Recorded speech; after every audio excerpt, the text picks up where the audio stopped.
Okay, so now we are going to move on to our cross-laminated timber slabs, right? Which are almost the remaining slabs, yeah, except in the roof and the slab above the basement level. So let's go for it. But in this case, this is going to be an assembly, of course, made up of different materials. But this is what we want to try to model here, right? This is our slab system, and of course, we have the cross-laminated timber. But we also have our parquet, our screed, mortar screed, our noise insulation, and different materials, right? So this is going to get a bit complex. And in order not to spend too much time here, just let me copy these LCA profiles here that I have just prepared. Okay, there we go. So exactly, perhaps I can do this a bit bigger now. And I just should connect the slab here. Okay, so there we go, and we can see that we have our parquet material, and we don't need to specify any thickness because for such thin materials, One Click LCA is specifying default or even fixed thicknesses, as we were seeing in the Rhino chapter. So we don't care about the parquet thickness. Then we need our screed, and this was 70 millimeters thick. So let's plug this guy here. And now let's move on with this membrane, but we don't need to specify the thickness there either. Then the noise insulation, let's say 30 millimeters.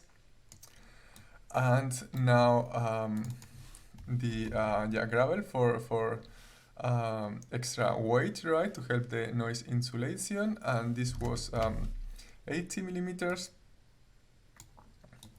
And then, of course, the cross-laminated timber, let's say 200 here. And what else? The insulation below the slab, this was 35, I believe. And then the plaster board of the hanging ceiling, right? And this has a default thickness, hopefully. So, of 125 millimeters, which was actually the same that we wanted to consider. So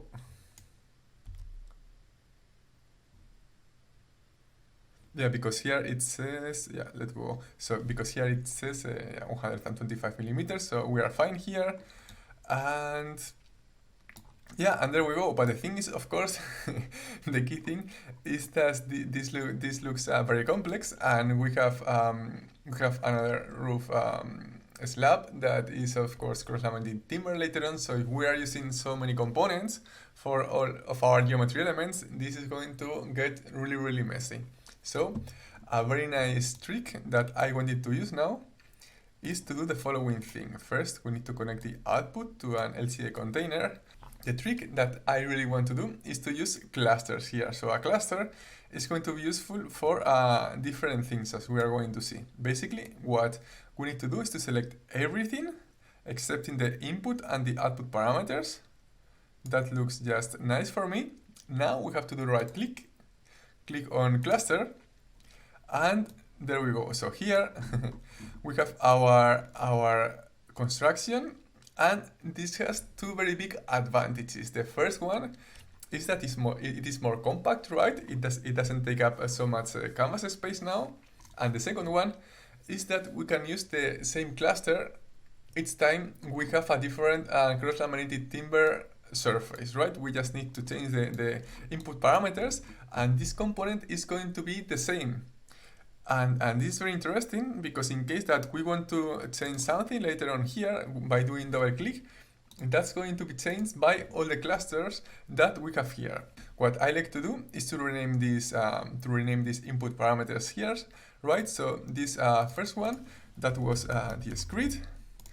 And what we can do also is the following thing. We can do, okay, the default value was 70 millimeters, so we can disconnect the input, and of course now we would get null components, right? But what we can do is to specify a default value. So that's great, and I'm going to do that for all my input parameters here.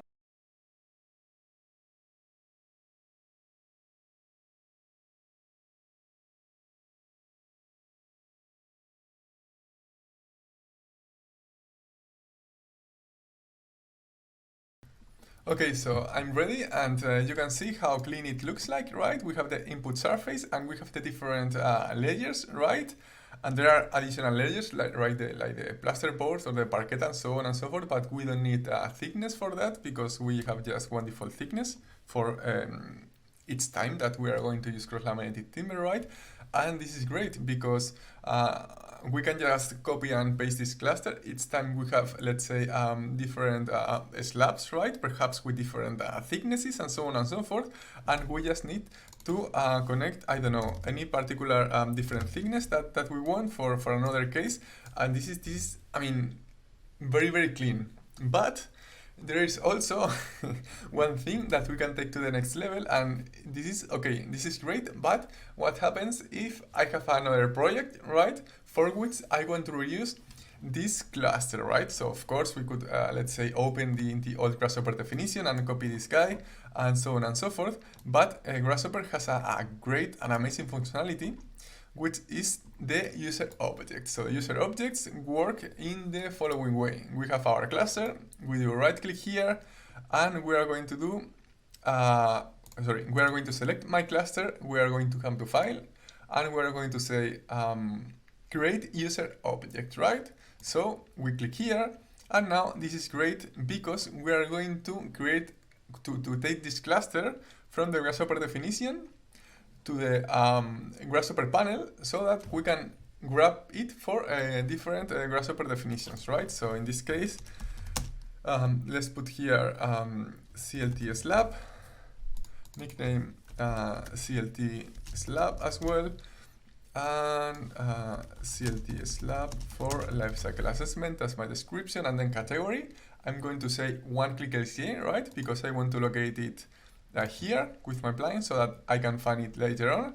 And now I can put it here with the same plugin of One Click LCA, or I can create my own subcategory. Yeah, as you want. In this case, I will use the subcategory One Click LCA, and yeah, let's say panel section. So this would be 1, 2, 3, 4. So let's put panel section 5. And description, let's say custom CLT slab for lifecycle assessment, and we can also use an icon for this custom user object, right? So let's get here CLT slab icon 1. There you go, there you go. Then let's click into OK, and now we have our user object here that is going to be available also for other Grasshopper projects, and we can just get this guy here, grab it, and we will just need to connect my new surface here and get the construction as output. And actually we're going to do just like that, and we can see the default values for the for the other layers. So I mean, this is great because this is now available for other projects, and this is basically incredible.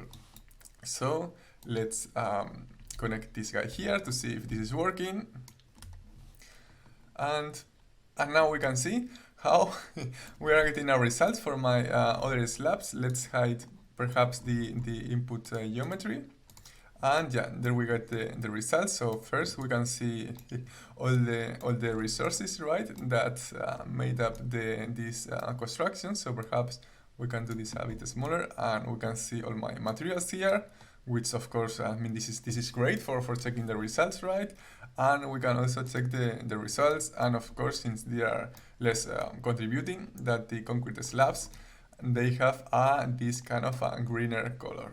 Okay, so that was it for my cross-laminated timber slabs, and actually the roof is going to be actually a bit different regarding the materials, but this is also cross-laminated timber. So since the materials are a bit different, right, we don't just need to change the thicknesses, we need to create another assembly. So I'm going to skip the video, and now I have my assembly for my roof here, right? Let's see. This comes from the roof. The layers are a bit different than in my other cross-laminated timber slabs. So just let's connect this with the Run LCA component here, and everything looks right. So let's try to, of course, save the Grasshopper definition and take a look into the Rhino viewport. And there you go. So this is my roof. Everything works because we are seeing the results here. So everything makes sense. And yeah, that was basically how to deal with assemblies, which are materials made up of different submaterials in the Grasshopper plane. So we saw from simple reinforced concrete constructions to more complex cross-laminated timber constructions.